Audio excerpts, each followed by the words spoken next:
ninja saat ini sedang mengalami pergeseran paradigma.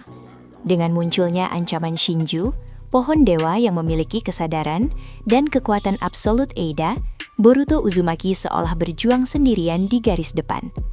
Namun, jika kita melihat lebih dalam pada struktur narasi shonen, Naruto dan Sasuke bukanlah sekedar pion yang disingkirkan, melainkan kunci segel yang belum terbuka. Berikut adalah teori mengapa kemenangan akhir Boruto mustahil terjadi tanpa peran mereka. Kita semua tahu kalau Boruto sekarang itu overpower. Tapi, kalau kita bedah lebih dalam, Boruto mewakili kekuatan yang bersifat terfragmentasi.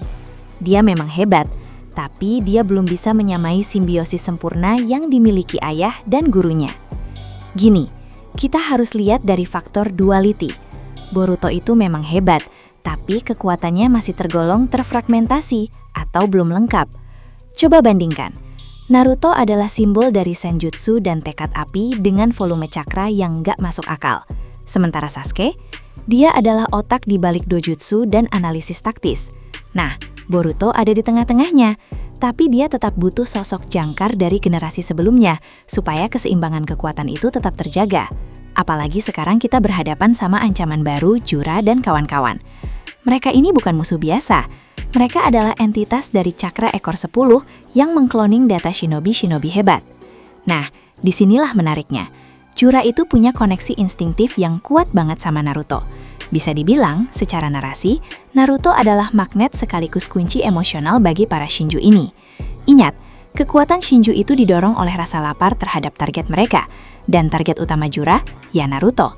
Dalam teori cerita, pertemuan antara si pemangsa dan targetnya biasanya bakal jadi celah buat protagonis kita, Boruto, untuk melancarkan serangan pemungkas.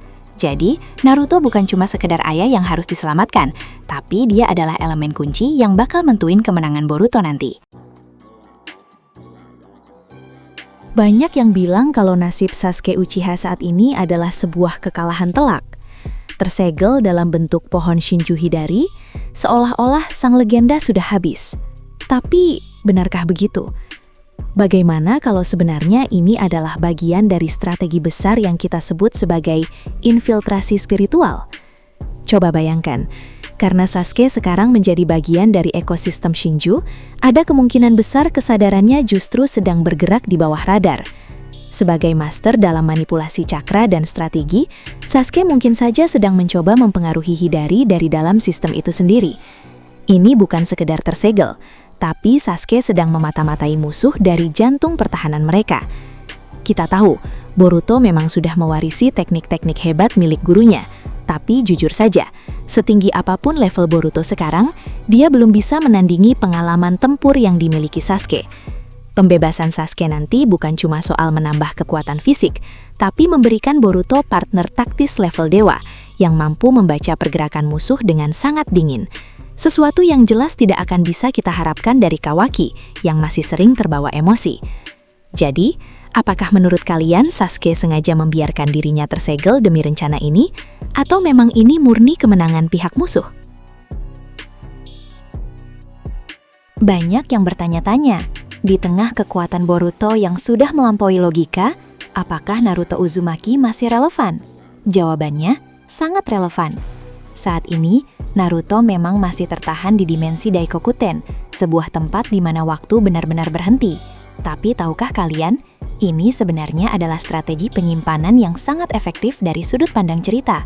Bukan cuma sekedar menunggu, ada potensi besar yang menanti saat Naruto bebas nanti. Ingat dengan Himawari yang kini menjadi Jinchuriki Kurama baru, muncul teori kuat bahwa Naruto akan kembali terhubung dengan spirit Kyuubi tersebut begitu dia keluar dari dimensi Kawaki. Bayangkan, kembalinya dua maut ini di saat dunia sedang kacau-kacaunya. Ini akan menjadi sumber daya cakra dan moral yang sangat masif bagi aliansi shinobi. Namun, peran Naruto bukan cuma soal adu kekuatan fisik.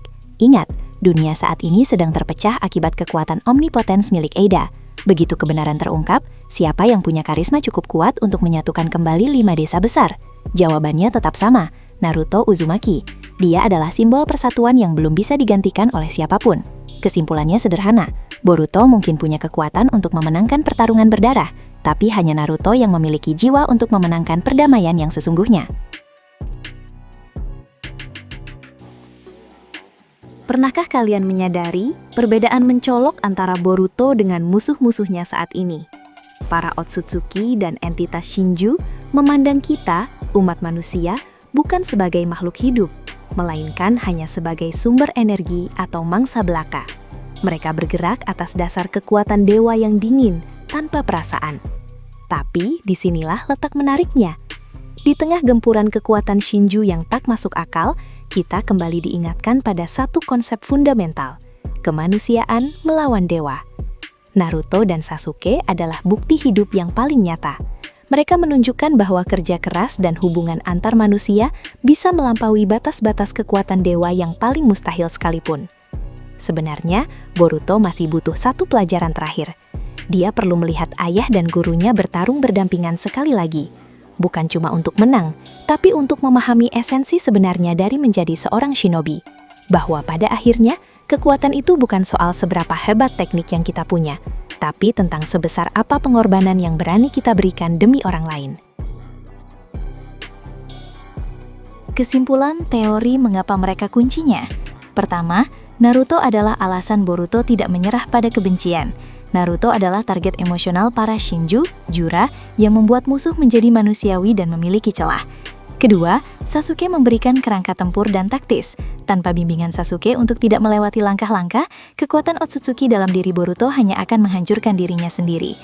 Jadi, itulah mengapa Naruto dan Sasuke tetap menjadi kunci utama bagi kemenangan Boruto di era Two Blue Vortex. Meskipun dunia kini dipenuhi oleh kekuatan dewa dan teknologi canggih, Boruto membuktikan bahwa menjadi seorang ninja bukanlah soal dari mana kekuatan itu berasal, melainkan tentang pilihan, tanggung jawab, dan ketahanan untuk terus melangkah. Bagaimana menurut kalian? Apakah Boruto akan benar-benar mampu membebaskan Naruto dan Sasuke dari segel mereka? Atau justru ada pengorbanan yang lebih besar yang harus ia lakukan? Tuliskan teori kalian di kolom komentar di bawah ya. Sampai jumpa di video selanjutnya.